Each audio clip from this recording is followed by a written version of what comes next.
your home, it's your dream. Radon testing, keep it healthy and clean. Make it green, green, green. Making it green starts from the ground up, so make sure the air in your home is healthy for your family to breathe. Test your home for the presence of radon. Go to epa.gov/radon. Make it green, green, green.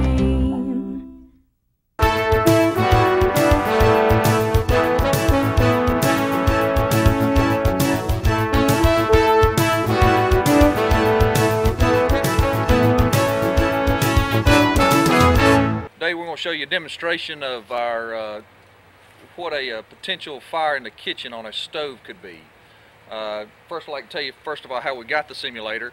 Every year the Georgia Burn Foundation started a grant about 10 years ago in dedication to a fellow firefighter. His name was Brent Chesney, who lost his life helping out in a volunteer fire department up in North Georgia. Since then, every year the Burn Foundation gives out a grant to several departments to help further the education of the people and the firefighters in fire safety and home safety education. This particular simulator we had today, the grant we received was a little over $3,000.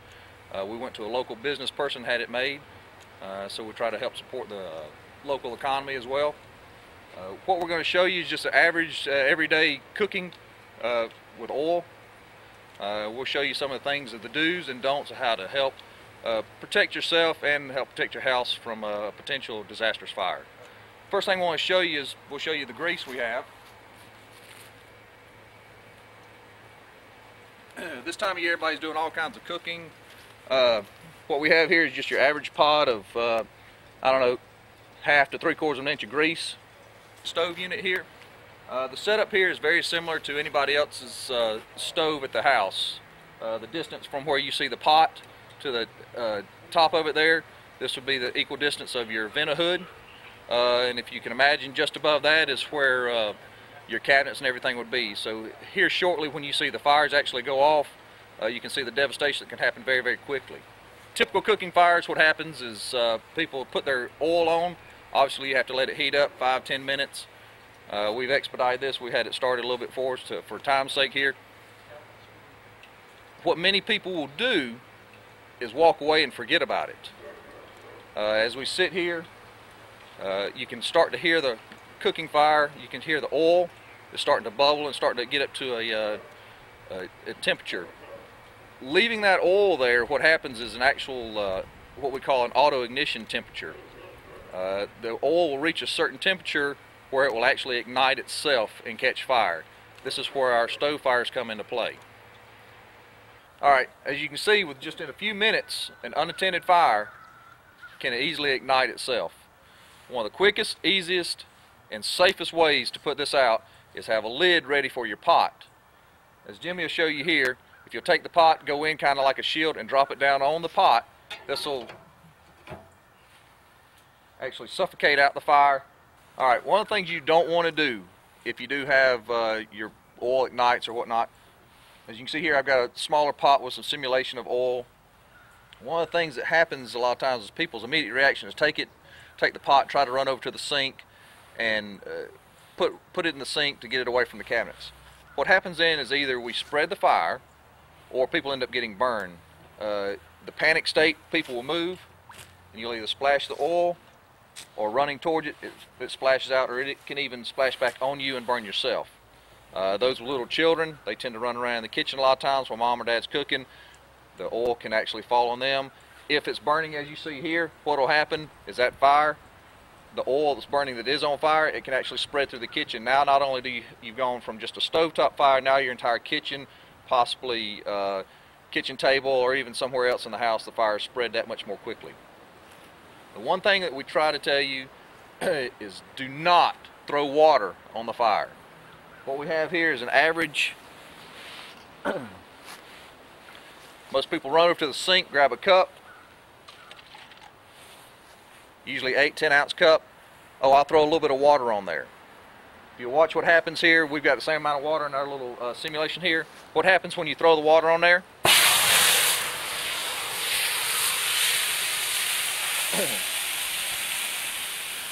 Like I say, that was about that much water.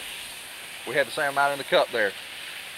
You can see how quickly just that little bit of water will make and spread that fire all the way into your cabinets and across the entire house. I hope today you've seen a little bit of what the do's and don'ts with a stove fire. We hope that everybody takes a little bit of this. If you stop and think for just a second, be mindful to watch your cooking when you have a oil or anything, if you're going to cooking through the seasons here. So glad I was invited here today. I'm just going to be very informal and just talk to you a little bit about sleep disorders in general, and then we'll talk a little bit about what we do over at the sleep lab at the hospital. If you have any questions, please ask. We'll go over the little questionnaires you filled out later. It's a real simple screening tool. But again, my name is Terry Partain. I am a respiratory therapist. I work for Home Medical Professionals, or you might have heard HMP Diagnostics. And we do manage the sleep lab, so we work really closely with the hospital for any type of sleep disorders. First question, anybody in the room already had a sleep study, on a CPAP machine, or familiar with the process? Okay, very good. Do you use it? Very good. Okay. Well, so you might have heard some of this before, but what we found in the past is a lot of times with primary care doctors, they're really good at screening for it, you know, but it goes underdiagnosed a lot. So we're trying to get the word out. We like to do as much education as we can so that you can kind of take matters in your own hands as well and be aware of the signs and symptoms to look for and maybe talk with your physicians about it if you find that it might be a problem. All right, so sleep disorders. There's two main types of sleep disorders, and I don't know if you've heard of them or not. Obstructive sleep apnea is going to be your most common, or OSA. Anybody heard of that? Heard that word mentioned? OSA. You're going to hear more about it. It's becoming a little more popular. We are realizing more and more every day the effects it has on a lot of other health conditions. So OSA, or obstructive sleep apnea, is the most common. As we test patients, 90 to 95% that we screen are going to have that form of a sleep disorder. We'll go in a lot more detail about that. The second form is central sleep apnea. It's a little different. It exists, but only in about 5% of patients that have sleep disorders. It's a different form. It's more of a neurological disorder. It's where your brain and your muscles that you use to breathe don't communicate very well. So it's a whole different ball game. A lot of times a neurologist will follow up with that. Today I'd rather talk about the OSA, the obstructive sleep apnea, that you're probably going to hear more and more about if it ever gets brought up for you personally. Now, all that means is exactly what it says. There's an obstruction. There's something blocking your airway that's not allowing air in or out. If air's not going in or out, oxygen's not going in or out, and we've all heard before that's really not a good situation. Every organ in our body needs oxygen to function properly. So the obstruction can be caused from a lot of different things. A lot of thought was put into the fact it was only in people that were overweight when we first started hearing about this disease. And that is still true to some extent, but the worst patient I've ever seen on a sleep study myself was actually a 70-year-old lady that weighed about 95 pounds. You know, so obesity was not an issue there. It can be a lot of other things. A large tongue can block the airway when you lay down and sleep at night. And as a secondary, this is usually not a problem during the day. You'll never do anything during the day much that, you know, would lead you to believe you have this disorder. It's all at night, which means you don't realize what you're doing a lot of the times. It's usually a spouse, significant other, someone in the room with you that hears these signs or symptoms. You can just have an obstructive, your anatomy of your airway, the way you were made, the way you're here, can cause this same obstruction. So how do you know you have it? What does it mean if you do? If you have it, you have periods of what's called apnea. Does anybody know what apneas are? It's where you stop breathing. Someone's going to say, well, you know, you stop breathing a lot at night. Apneas is where you actually stop breathing for more than 30 seconds at a time. So that's a really long time if you're doing this multiple times through the night, that's a pretty big issue, and that's going to affect your oxygen level along with a lot of other things if it goes untreated. How do you know signs or symptoms? They're pretty obvious, and I've left some information in front of you. There's some brochures about sleep apnea. They're very basic, they're very simple, and they show some pictures that also illustrate what I'm going to be talking about.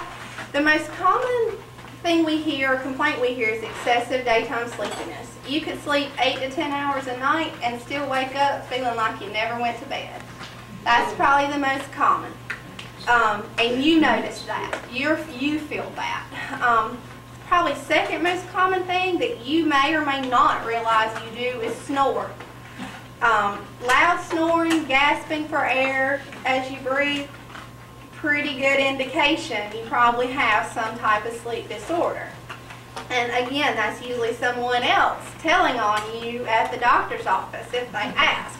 Many people do not even realize that they snore. So you may feel really just tired in the mornings and if you have headaches that occur first thing when you get up but go away as the day goes on, morning headaches can be a good sign. That's actually a lot of times due from a lack of oxygen to your brain through the night. Frequent urination at night. If you have to go to the restroom multiple times through, as you sleep, you wake up, you go to the restroom, you lay back down. Doesn't mean you don't think you sleep well. You may think you sleep like a baby, and you probably do. It's just not very effective sleep. Sometimes people with depression and irritability, you may have that. It may exist because you're not resting well at night. All right? And with the obesity, overweight is a problem, but it's really more in a person's neck size. If you have a very large, thick neck, you're more prone to sleep disorders. Okay? So sleep apnea in itself, a lot of times people didn't think it was a huge deal. Yes, you snored, it might aggravate the person beside you, but other than that, what's the problem? Well, the problem is, as we've done more and more research, we're learning more every day, not only does sleep apnea affect just your breathing, it affects a whole host of other health conditions. And that's where we're just as concerned with its secondary effects on other health conditions as we are what it's doing in and of itself. Who in here has high blood pressure? Heart problems of any kind. Blockages, congestive heart failure, diabetes, history of a stroke or a stroke runs in your family. All of those things are made worse by sleep apnea. Untreated sleep apnea, let me say that. You get your sleep apnea treated, it's almost a guarantee. Your blood pressure comes down, your risk for stroke or even heart attack comes down. High blood pressure is going to drop. Anybody in here on multiple blood pressure medicines, 2 or 3, 3 or 4, can't seem to get it under control? Uncontrolled high blood pressure with multiple medicines, it's almost a guarantee you've got untreated sleep apnea as well. So if you have this, or if you're still driving, anybody ever feel really drowsy, sleepy when you're driving? It's a big cause of wrecks. A big cause of wrecks is untreated sleep apnea. So if you have it, if you think you have it, or you know someone that has it, what do you do to get you diagnosed? A lot of times, you see your primary care doctors, and they're wonderful, but their primary concern are those major health conditions. They're screening you for all your blood work, they're checking for blood pressure issues, heart issues. A lot of times, sleep apnea doesn't come to, they don't think, it's not the first thing they think of to check you out for, because there's a lot of other things to be concerned about as well. So sometimes it takes you as a patient mentioning these symptoms. It's not always commonly asked, or these symptoms can be related to something else, that they don't think about sleep apnea always. So there's a couple of things you can do. Now some do. Sometimes it's getting more and more awareness out there. A lot of doctors are actually asking more questions. So there's a couple of things. You can mention this. Always talk with your doctor about any signs and symptoms that you're having. It'll key them in on what they need to do to get this diagnosed or find out if this is actually a problem that you have. So the first thing is talk to your doctor. there's a couple of different things we can do. Your primary care doctor, any physician, can order what's called a sleep study. And that's what you would need to have done if you think this might be a problem. It's the only way to truly diagnose it and determine what type you have and how severe, or if you have it at all. There are other sleep issues that aren't obstructive sleep apnea, so it could also rule it out. But it has to have a doctor's order. Some primary care physicians are fully comfortable ordering the test. It's a diagnostic procedure, just like an x-ray or blood work. It's no different. And that's where, at our lab, you come over. It's actually not at the hospital. It's right off-site across the road by Dr. Porkes's office. It's not a scary place. It's not a hospital bed, but you do spend the night there. You spend 1 to 2 nights, depending on what the first study shows. It's actually more like a hotel, a resort. I have pictures if anybody wants to see it. It's a very nice place. Very nice place. So you spend 1 night there. They look at everything from your breathing, brain waves, heart rate, limb movements, and that is interpreted and read, and by the results of that, we know if you have sleep apnea, if it's obstructive, if it's central, and is it mild, moderate, or severe. Now, some primary care physicians are going to want to send you on to a sleep specialist, and that's where we're really lucky now. We actually have one here in town, Dr. Janot, if any of you guys have met him. If not Dr. Janot, there's Dr. Mohan, there's doctors in other towns. So some primary cares will refer you for a sleep evaluation first through that sleep specialist, just as if you saw a cardiologist or an orthopedic physician. So that's kind of up to you and your physician together. But once it's diagnosed, there's a lot of treatment options for you. And treatment options, the first night you go, you have a sleep study. It's determined that you do have this problem. The second thing you're going to hear about is called a CPAP titration. Who in here has already had that? I know I have a couple of patients on CPAPs. The CPAP titration is the second night. You're asked to come back again. They monitor the same thing, but this time they put you on what's called a CPAP machine. Has anyone ever heard of a CPAP machine other than my 2 users here? A CPAP machine pretty much 90% of the time fixes the obstructive sleep apnea problem. It's where and I've got one we'll show you, we'll demonstrate that later on. It actually is a machine that gives different levels of positive airway pressure. You get that pressure by different masks. It goes through your nose or your mouth. It sounds crazy, but it works really, really well. And you get to experience this at the CPAP titration night of your study. So our sleep techs will actually fit you for a mask, put this machine on you. It goes from very low pressures to very high pressures. And it's a simple fix. If it's simply obstructive apnea, adding that airway pressure opens up your airways. It allows air in and out. It allows oxygen in and out. It solves your problem. So that means your heart's oxygenated, getting the oxygen that it needs. Your brain is getting the oxygen it needs. So all these health conditions that we are concerned about improve because your risk of heart disease, stroke, diabetes, you can see improvements in a lot of this, and a lot of that's because your body's getting the oxygen that it needs. So the whole purpose of that CPAP titration is to figure out exactly what pressure is required for you personally to keep that airway open and solve all those problems. Oxygen levels remain good, and then we know that's what will fix your sleep apnea. If that happens, the next thing the next step in the process is actually getting a CPAP machine. And of course, insurance plays a role, different requirements for different insurances. But once those sleep studies are read by these physicians, orders are sent out to different medical equipment companies for your very own CPAP. It's very similar to what you experienced the night at Sleep Lab.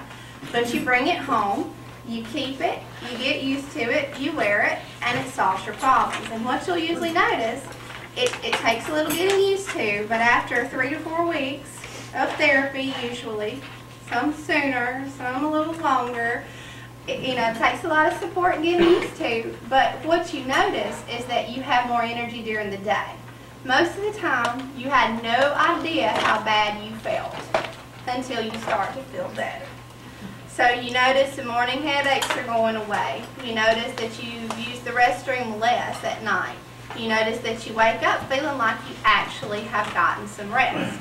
So you can physically see and feel that. But what you don't realize is your risk of stroke, heart attack, high blood pressure, all that has also come down as well. So it's a really important thing to do. And the questionnaire that we filled out is a really simple screening process. We can go over that. Does anybody have any questions as far as actual sleep apnea or the process of getting a sleep study, what's being done, what's ordered? Any questions? Does anybody in here feel like you have these problems? Snoring, tired, excessive daytime sleeping? Is it a fact that if you snore, you have it? It's not a guarantee. It's a good indication. It's a very good indication. What if it's just on certain circumstances that you snore? Like I snore, I think, when I'm really, really tired. Right. If it's situational, it's not quite as much of a guarantee. But the only way, what was that? Do I want to know? Yes, that is not correct. It needs to be checked. It's the same as if you fell and you're not sure if you broke your arm. Your arm hurts, but is it broken? We don't know. You have to get an x-ray to check.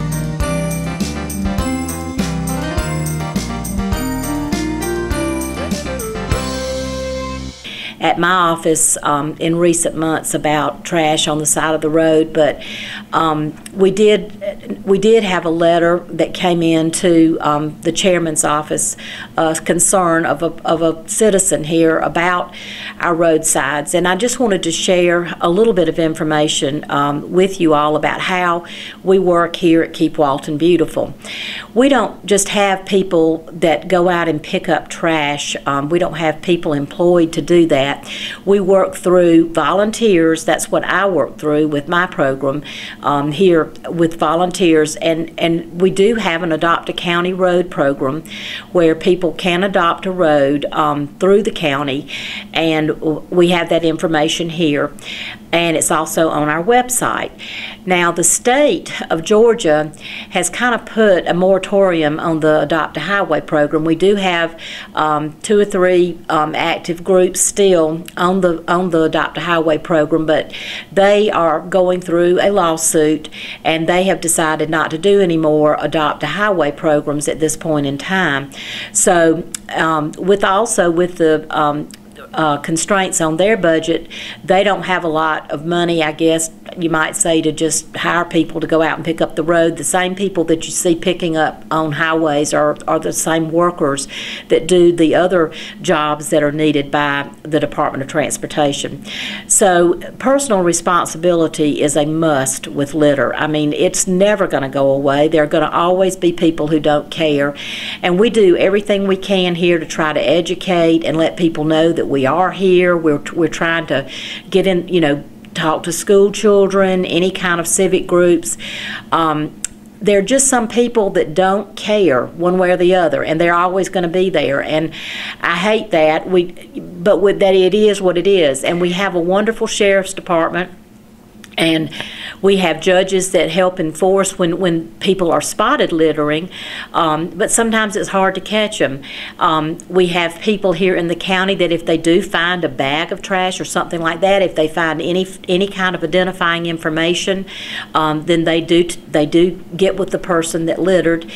And we also have these little cards that are available that if a citizen spots somebody littering, they can actually send that card or get it to the sheriff's department, and Sheriff Chapman will write the person who littered a letter. Now, he doesn't arrest them, but it does, I would think, get one's attention. I know it would get mine if I got a letter from the sheriff saying that somebody saw me littering. So I just kind of wanted to say that because it's a struggle, and we really do try very hard. And personally, I think, our county looks better than some of the counties around us, and I've actually had some compliments recently.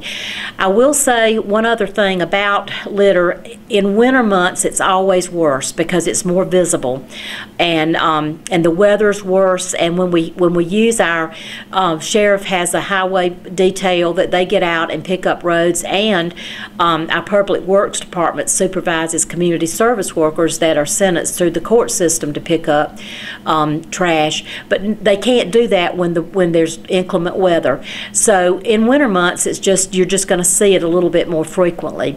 But anyway, I hope that I've explained this a little bit, and if anybody has any questions about it or concerns that they want to share, or even any ideas, we're all up for new ideas, and we're always ready to have new volunteers work with us on our educational programs.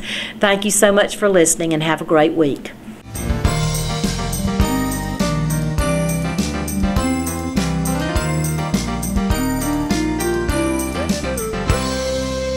Good morning. I'm Becky Chinhall, Radon Educator with the University of Georgia. January is National Radon Action Month, and this month I've decided to show you some common misconceptions that a lot of people have about radon in their home. And my good friend Molly is going to help me with this. We're going to show you several different examples of how many people think they can get rid of radon in their home.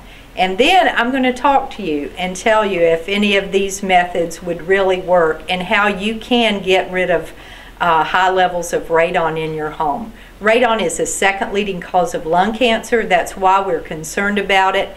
And that's why we're going to have this special presentation this morning. Thank you. Molly, what are you doing? Are you hot? No, Becky, there's this odor in my house, and I don't know what it is, and so I heard you talking about radon, so I just know it's radon, and I'm trying to get rid of it, and I think the fan will help get rid of the radon. You're trying to blow the radon away with a fan? Yes, and won't that work?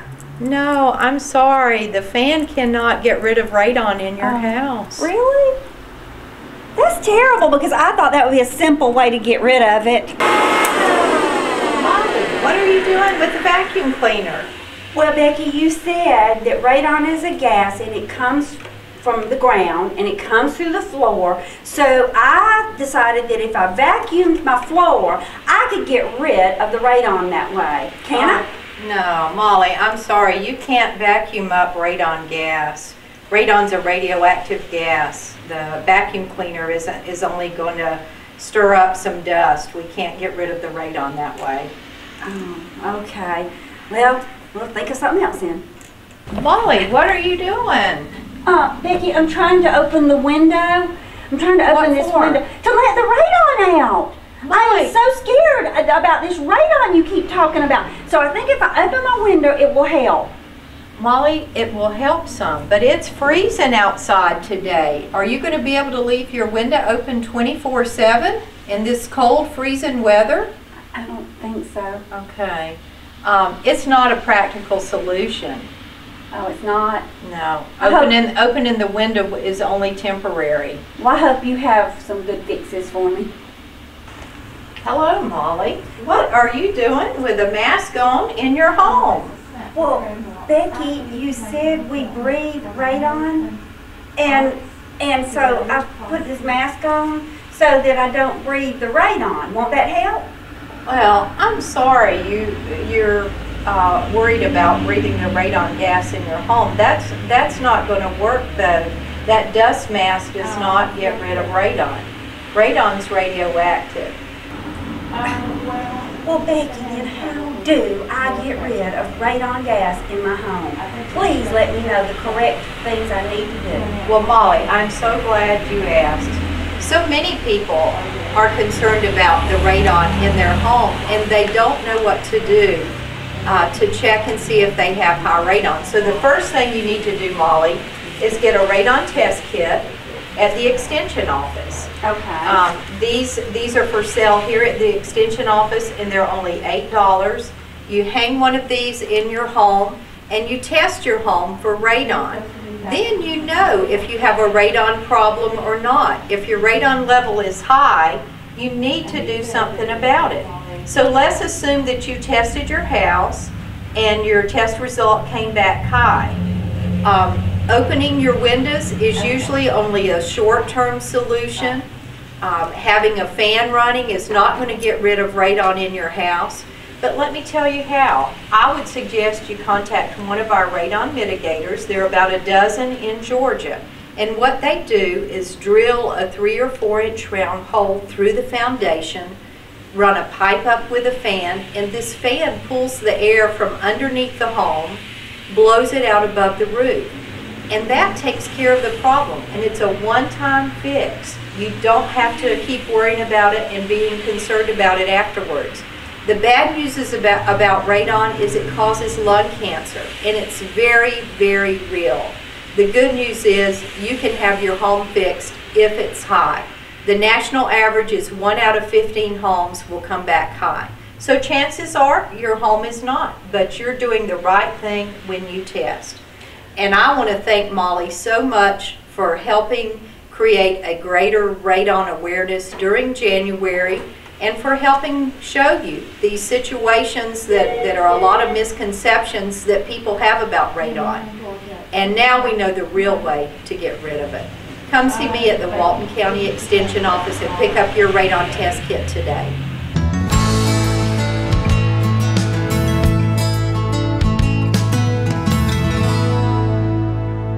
Hi, and welcome to this week's edition of The Health Story. My name is Dee Dee Harris. I'm the Executive Director of Walton Wellness, a nonprofit located here in Walton County dedicated to the prevention of lifestyle-related chronic illness, focusing on heart disease and diabetes.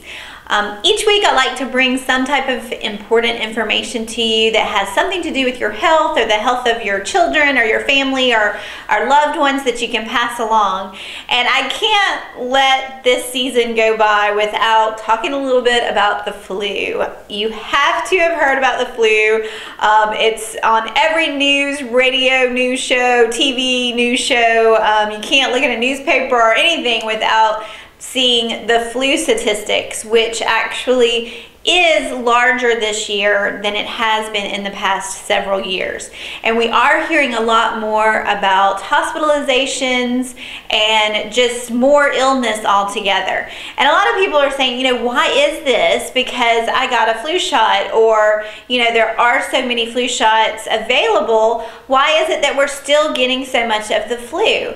And one of the things that I want to stress is that it is still very important to get that flu shot. I know you've heard it and you think, well, what's the flu shot doing? Why are all these people that get the flu shot still having the flu?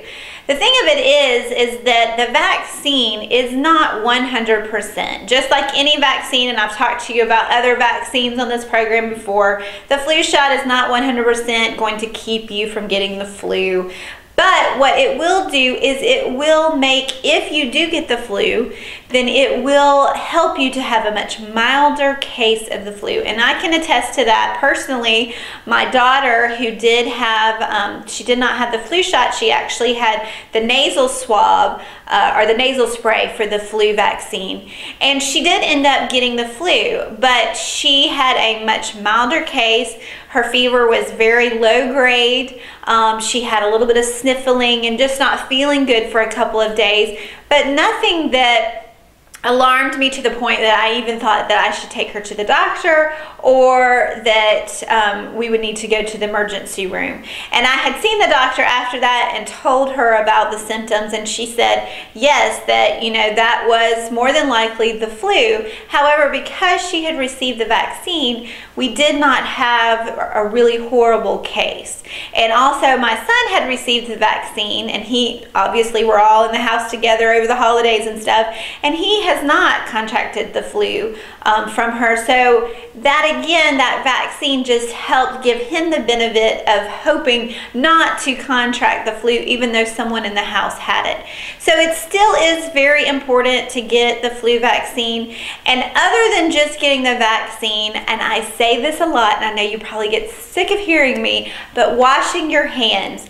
So important. It sounds so simple and so easy, and I know you've heard it from other places as well, but still, washing your hands is the best way that you can prevent yourself from not just the flu, but just all the illnesses that are going around. I know you've heard about there's lots of viruses out there, stomach, digestive viruses, as well as the flu happening too. During this time, because we're all shut up together because of weather and it's the winter season, although it doesn't feel like it outside, that tends to make us, since we're in closer quarters, that tends to make infections and viruses and stuff spread a lot easier. So washing your hands is just such a key prevention strategy, and even though it just seems so simple, you hear doctors say, or you hear professionals say, you know, sing the birthday song twice. And that is true. You should try to go by those recommendations. But what I say is it's most important to rub your hands together. As a matter of fact, the rubbing of your hands is more important than even using soap. So even if you're somewhere that you don't have any soap available, but you can rub your hands under some water, or if you're using that gel, the antibacterial gel or whatever, really rubbing your hands when you put that on there. Don't just rely on the gel or the soap or whatever to kill off. It's really the rubbing of your hands that's very important when washing them. So you want to make sure to really rub your hands and teach your children to really rub their hands as well. And it's just something to think, every time you think about it, wash your hands. As we're going through our daily lives right now, we're touching doorknobs, we're going into public places where people have sneezed or wiped their nose or whatever, and then they touch the doorknob. So we're spreading germs a lot more than just within our home. Obviously, we're being exposed all around where we go. So just remember, washing your hands, and it still is very important to get the flu shot. It's not too late, even though I did do some research just this morning looking at the flu numbers, and they are saying that they do seem to be declining a bit from last week. So the hope is that we have now passed the peak of the flu season, hopefully. No guarantee, but they are thinking that maybe we've passed the peak and we kind of are on the downhill slide at this point. But if you haven't had a flu shot, you know, can't hurt you. At least go and get one so that you're protected from here on out. And again, just a reminder about washing your hands and making sure your children are washing their hands, especially when they get home from school. If you have school-aged children, as soon as they get home from school, try to get them to wash their hands. Obviously, they're not able to do it all during the day. As usual, if you have any questions or concerns, you want to get in touch with us, you can find us on the web at www.waltonwellness.org. Our contact information is on there. You can always reach me the old-fashioned way by phone, which is 770-313-8107. Thank you for watching.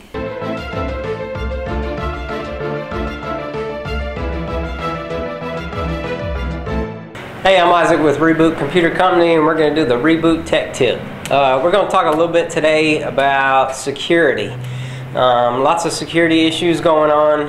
As of late, we've got a big one right now that was in the news about Java. A lot of people don't know what Java is. It's basically it's a programming language that's used on computers, websites, cell phones, all these little Blu-ray players, DVD players. A lot of this stuff all uses Java. So it's necessary in everyday life of computers. You know, the thing that has happened recently is that some hackers have figured out how to exploit the Java and go into computers or whatever, you know, whatever this Java is on, and do pretty much whatever they want to. So it's kind of like a hole that they've drilled through to get to your computer or whoever's. You know, so it's not like you can just get rid of Java. You've got to have it. You know, the biggest thing to help with that Java issue right now is to make sure your Java is updated. Java will come out with an update maybe once a month or something like that. You know, you use that update every single time. You've got to have it. Otherwise, you're exposed, you know, to some kind of security issue. You know, there's another thing that happened recently in the news was that Zaxby's franchising, it wasn't actually Zaxby's franchising, it was a bunch of franchises that were hacked into, and credit card numbers were stolen, and it was a big deal on the news, and I believe it was close to 100 or 200 Zaxby's that got affected, and some here locally actually. Not the one in Monroe, but I know Conyers and some surrounding cities were breached there. You know, there's not a whole lot, you know, us as consumers can do, you know, pay with cash. You know, luckily a lot of times when things like that happen, it's not, the consumer doesn't get the backlash from that. Basically, it's not the consumer's fault. You know, the credit card company either takes the hit from it, or, you know, Zaxby's would take the hit from it. You know, but it always leads to higher rates, or, you know, price increases or whatever. You know, the key thing here again is, you know, security is key. You know, have antivirus stuff, have a firewall. Windows itself that everybody uses pretty much on their computer has a firewall built into it. The firewall is just designed so people can't come into your computer whenever they want. Always make sure that thing is turned on. It's in the control panel under a little security icon, or on some versions of Windows, I think it's actually under Windows Firewall. Your antivirus will also have a firewall. Make sure it's turned on. You know, you can do several different things. If you have a business, you can actually buy a little box that is basically a physical firewall that you can install on your network, so nobody, you know, it's just another security measure so nobody can come in and, you know, steal credit cards or information, bank information, whatever the case is. Take a look at your QuickBooks or whatever they want to do. You know, the key thing here is that if you are plugged into the internet, then you're not real safe. You've got to do everything you can to make sure nobody can get into your stuff. You know, another thing you can do is change your passwords frequently. You like your network passwords. If you have wireless, you know, change it once a month is a good idea. Bank accounts, if you do banking and stuff online, change that stuff, those passwords once a month. So a lot of times what these guys will do is they'll find an account or whatever, and they'll run this program, and it just does all the passwords that anybody has ever done. It may take them a month, but eventually they can beat through it. You know, so it's smart to always change your stuff.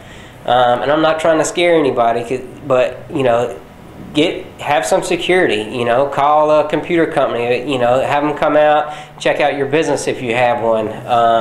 You know, make sure you're secure. There's lots of stuff that can be done. But anyway, this is Isaac Rose from Reboot Computer Company, and that's the Reboot Tech Tip.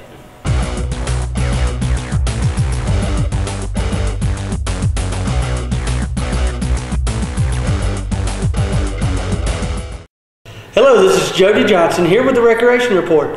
We're happy to announce our basketball season has been going off without a hitch, and we are going to start our end of the season basketball tournament January 26th. At all our gyms will play. All the teams are included in this end of the season tournament, and it creates a lot of energy for these teams to play throughout, and to see who the county champion is in each one of our age groups, from age 7 and 8 all the way up to our 15 through 18-year-old program. So that is coming to a head here pretty soon. So good luck to all our youth basketball programs.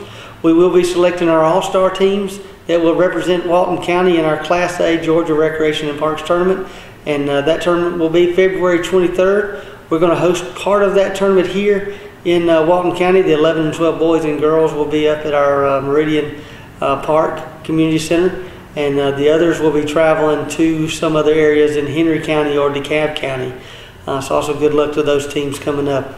Our baseball registration, baseball, softball, soccer, and track, all those registrations are complete. There may be a few spots open, so if you didn't get signed up, go to your local office and try to fill in some of those spots. As the spaces are available, we will add. We have our evaluations and team selections coming up real soon, so if you are planning on playing one of those spring sports, you'll need to contact someone very, very quickly.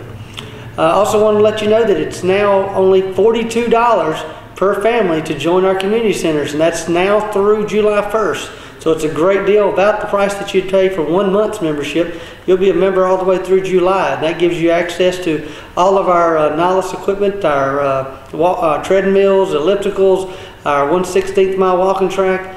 It gives you discounted program classes, which are yoga and dance and kickboxing and just all kind of programs that we have to offer. So the weather's bad outside right now, but it's nice and warm on the inside. You can get some good exercise in. I also want to remind you about our passive parks. A lot of people think that we just have the big parks and we just do the athletics, but we don't. We actually have 5 other passive parks that we've built all throughout the county, and they include Rabbit Farm Park, which is on the northwest side of the county, Bold Springs, Jersey, Gratis, and Good Hope. All these parks have nice large playgrounds, pavilions, areas to play, and they're just good places to spread out through the county. They do not have bathrooms, but they do have the pavilions. We also have pavilions at Hammond, Matthews, Felker, South Walton, Meridian, West Walton. We have about 15 total pavilions that you are able to utilize throughout the county. To reserve those pavilions, it costs $30 to reserve it for birthday parties, reunions, or anything like that. So, and you can do that at any one of our community centers at Felker Park or at Meridian Park, or you can go by any of our offices and they can reserve those pavilions for you. I just wanted to bring that up because we do have a lot of people that utilize those throughout the summer, and they do book up fairly quickly. So if you're interested in renting that, you can also go to our website at www.waltoncountyga.gov for more information about all the programs that we offer and the parks near you. I also want to talk today about some of the programs that are offered in the county.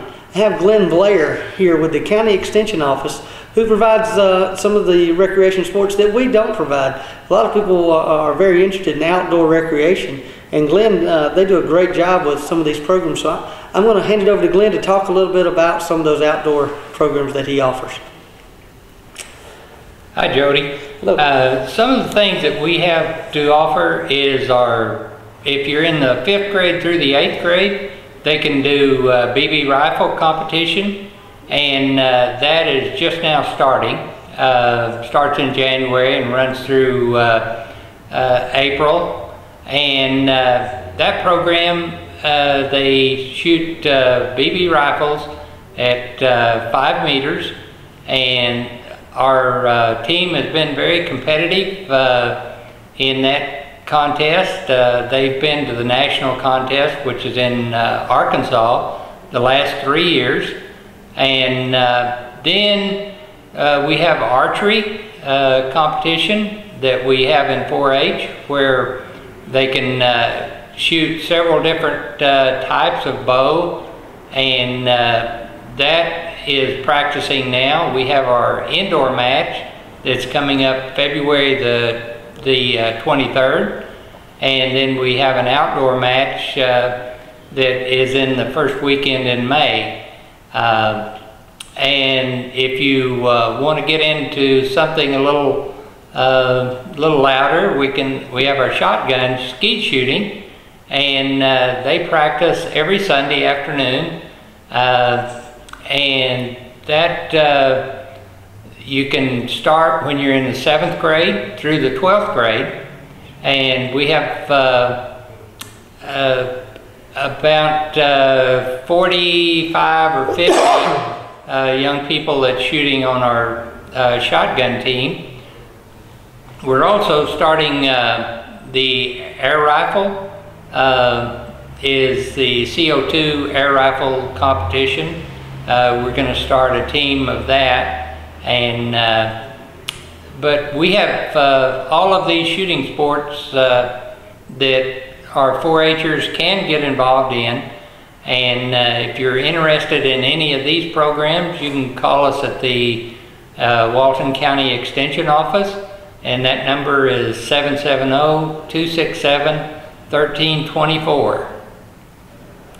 Yeah, that's really great, Glenn, that you're able to offer those type programs right here in Walton County, where we still have a lot of people that like to hunt, fish, and do those outdoor sports.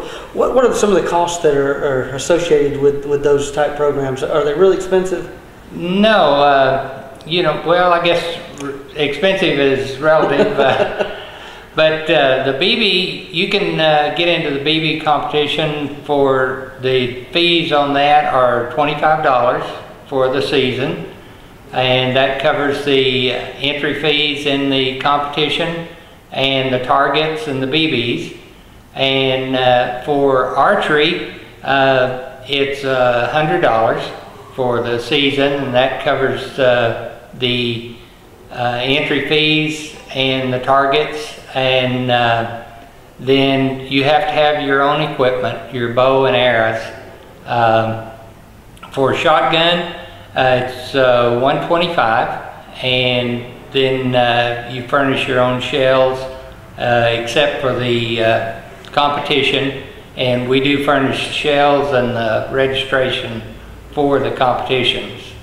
Yeah, and that is great. Those are very affordable, and you'll have some people out there that'll help you improve your skills. Mm-hmm. You know, if you have a child that you're not quite sure how to teach how to shoot a bow and arrow, y'all have somebody there that gives some good instruction. Right. Along with the shotgun and it's a good way to start. You can see the progression that they've taken with the younger kids with the BBs, and I'm amazed at the number of people across the state, not just in our area. When y'all host these meetings, and y'all are normally the ones that host that, we have a great facility out at the Ag Center where they have some of the local meets, and it's a great place to go and learn not only the safety that it takes to operate those type things, because it is in a very safe manner that y'all utilize them, but it's in a group effort and a competition. Right. That's what our program is called, is SAFE, S-A-F-E, and it stands for Shooting Awareness Fundamental Education, and safety is the first thing that we look at, and we do. Y'all do the hunter safety course as well? They have to do the hunter safety before they can go to a match. And that's done online, or? They can do it online, and then we have so many people that go through this.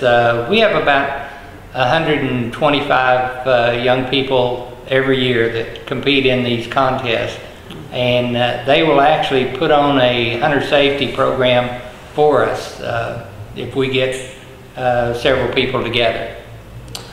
Well, that's certainly great. And again, as you know, Walton County Parks and Recreation offers an array of programs, and it's always glad to see that our county extension is working just as diligently to put on those programs that most counties aren't able to offer. So we appreciate all y'all do for Walton County, and if you have any information, we'll put a link on our website that will help you find that information. You can call us, and we'll put you in touch with them if you need to. So thanks again for coming and sharing with us those programs. And until next time, thank you very much.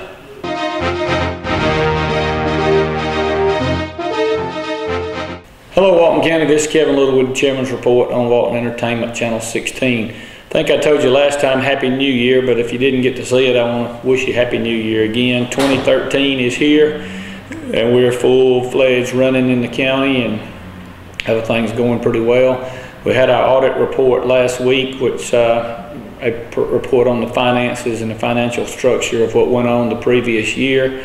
We had a great audit. They had only 2 little small findings, which was no problem there, but the biggest deal was that we had over $20 million in fund balance. That's exciting to have in these tough economic times that we've had the last several years, and to come in with that dollar amount is really good. I talked with finance earlier this week.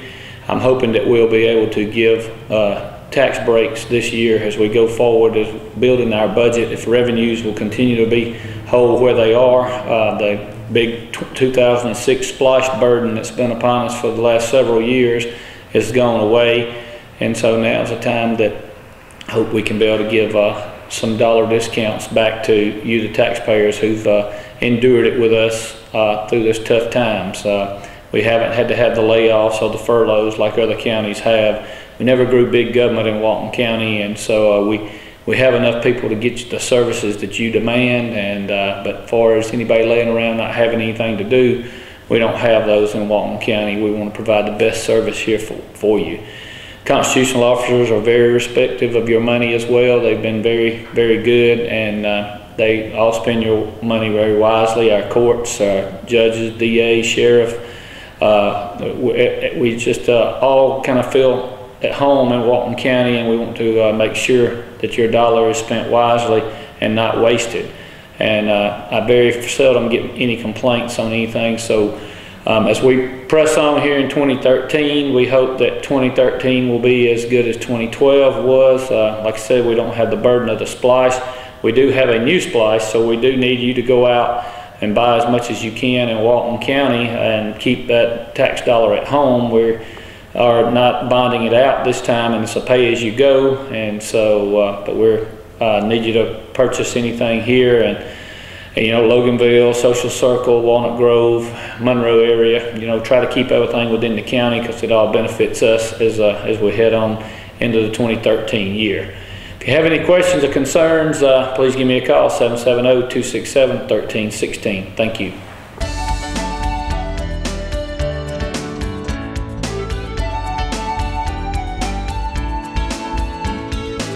Hey, thanks for tuning in today. We're going to show you some of the dogs and cats here at Walton County Animal Control. You know, it's a nasty January day, but you know what? You can still come down and adopt a dog or cat.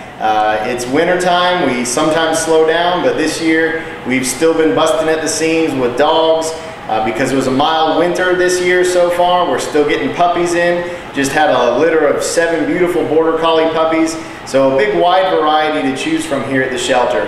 You know, there's really no need to go and buy a pet or get one somewhere else. Just come down to your local shelter. We're right behind the sheriff's office on South Madison Avenue, and you can always window shop for our dogs too at waltonpets.net. Also at the website, we've got a lot of helpful information about upcoming low-cost vaccine clinics and spay-neuter clinics. A lot of good information on that site as well. So 24/7 you can check out waltonpets.net. And now we'll show you some of the animals that are here right now.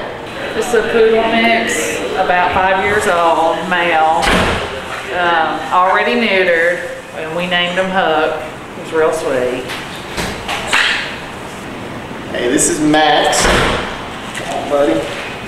He's looks like a giant beagle is what he looks like. He was turned in by his owner yesterday, so he's looking for a new home. Really no chance of him getting claimed, so it's really up to you, the doctors and rescues, to come and save him. He's about a year old, maybe a coonhound mix or a walker hound mix with a lab, something like that. But really good boy. This is Lacey. She's about 3 years old. She's a black lab. She's already spayed. She's a really good dog. She's really full of energy and needs a really good home. And to let you also know that we do have several cats down here. We weren't able to bring them out today due to the rain. Just keep in mind, if you want a cat, we do have one that's already neutered. This is another poodle mix, male, neutered, around 6 to 7 years old, looking for a good home. I got a female Pekingese. She's about 9 years old. She's already spayed, and her name is Pika. This is Oakley. He's a 100% purebred Walton County mutt. He's about 3 or 4 months old and ready for a good home. Don't ask what breed because we don't really know. We got a female chocolate lab mix. She's probably about 4 or 5 months old. She's very sweet and needs a good home. Creative Signs, we make large and small property and business signs, full color, digitally printed banners, as well as vinyl lettered ones for celebrating special events. Yard signs for selling your home or making special announcements like your graduating senior. Turn your vehicle into a moving billboard with vehicle lettering or magnetics. Creative Signs, Monroe, 770-267-7368. Fetch boy! Where did all this trash come from?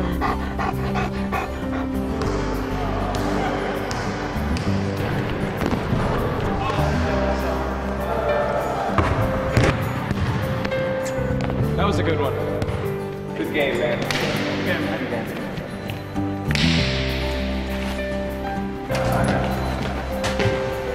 I heard each year that one person throws away enough trash to equal the weight of 8 baby elephants.